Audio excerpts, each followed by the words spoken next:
De ce point de vue-là, se pose un dernier problème qui a été posé par les centristes qui ont gagné sur ce point.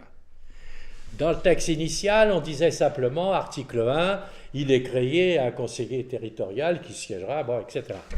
Sans parler de la manière dont il serait élu. Les centristes ont dit, nous ne voterons pas cet article 1 s'il n'est pas assorti du mode d'élection du conseiller territorial. Nous voulons savoir où nous allons. Le président de la République avait proposé un scrutin aberrant que la France n'a jamais utilisé, qui était un scrutin uninominal à un tour. Bon, c'était commode. Celui qui a le plus de voix dès le premier tour, puisqu'il n'y en a pas de second, est élu, quel que soit le nombre de voix obtenues. Bon, comme c'est généralement l'UMP qui arrive en tête et que la gauche traditionnellement se présente divisée et s'allie au second tour, c'était quand même un gros cadeau fait à l'UMP.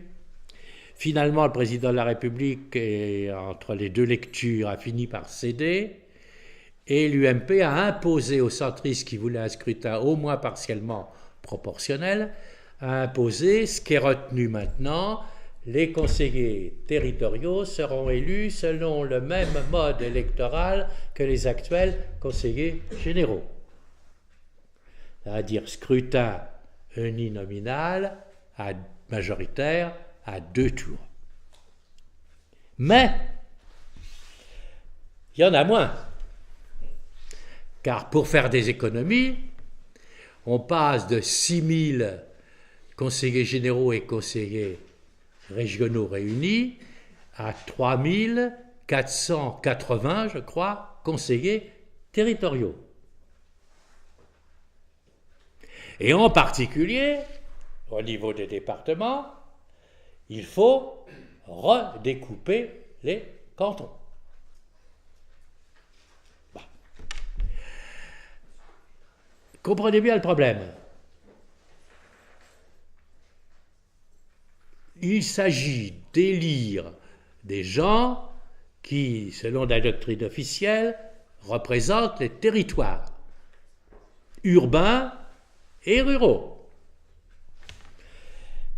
Mais si on veut que ce ne soit pas des assemblées pléthoriques, j'y reviens, il faudrait qu'il y ait autant d'habitants par canton qui soient ruraux ou qui soient urbains, ce qui est totalement impossible. Donc il y a une cote mal taillée, la loi est assortie d'une annexe avec le nombre de conseillers territoriaux par département, qui diminue beaucoup le nombre dans le rural pour pouvoir donner à l'urbain un nombre suffisant de cantons. Si je prends votre département, il y a actuellement 30 conseillers généraux, si on a bien regardé, il y aura 15 conseillers territoriaux. Comment ? Il y a 30 conseillers généraux. Ah, je ne parle pas encore de la région. Je parle uniquement au niveau du département. Actuellement, il y a 30 conseillers généraux. Il n'y aura que 15 conseillers territoriaux qui siégeront au futur conseil général du département. C'est-à-dire qu'il faut supprimer les 30 cantons et les remplacer par 15 nouveaux cantons. Or, si le nombre de conseillers territoriaux par département dépend de la loi, c'est pour ça que c'est dans une annexe de la loi, le découpage du canton et du pouvoir réglementaire, c'est-à-dire dépend du seul gouvernement. Actuellement, c'est la grande discussion, comment vont être redécoupés les cantons.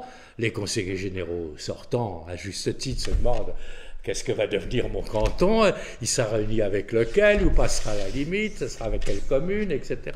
C'est naturellement un bouleversement considérable dans la France profonde.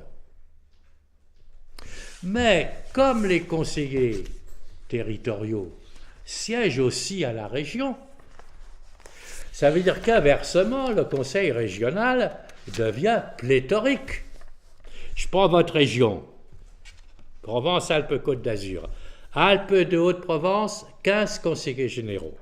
Hautes-Alpes, 15 conseillers généraux. Alpes-Maritimes, pas mal urbanisées, au moins la frange littorale, 49 conseillers territoriaux. Bouches-du-Rhône, 75 conseillers territoriaux.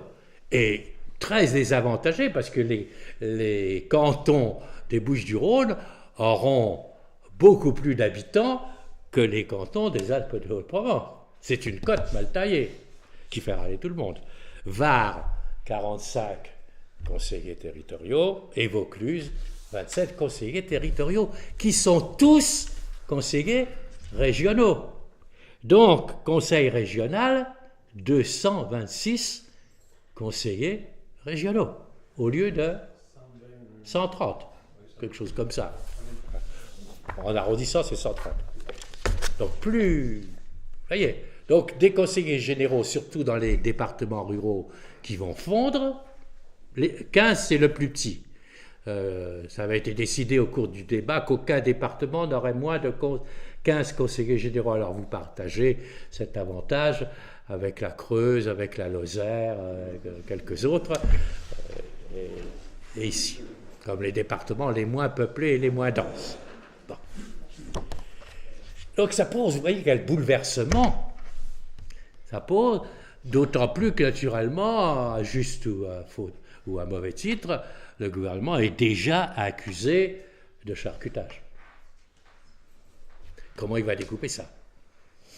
Qui va avantager? Qui va désavantager? Bon. Donc, c'est un gros débat politique actuel. Il ne faut pas l'exagérer, mais c'est quand même un bouleversement.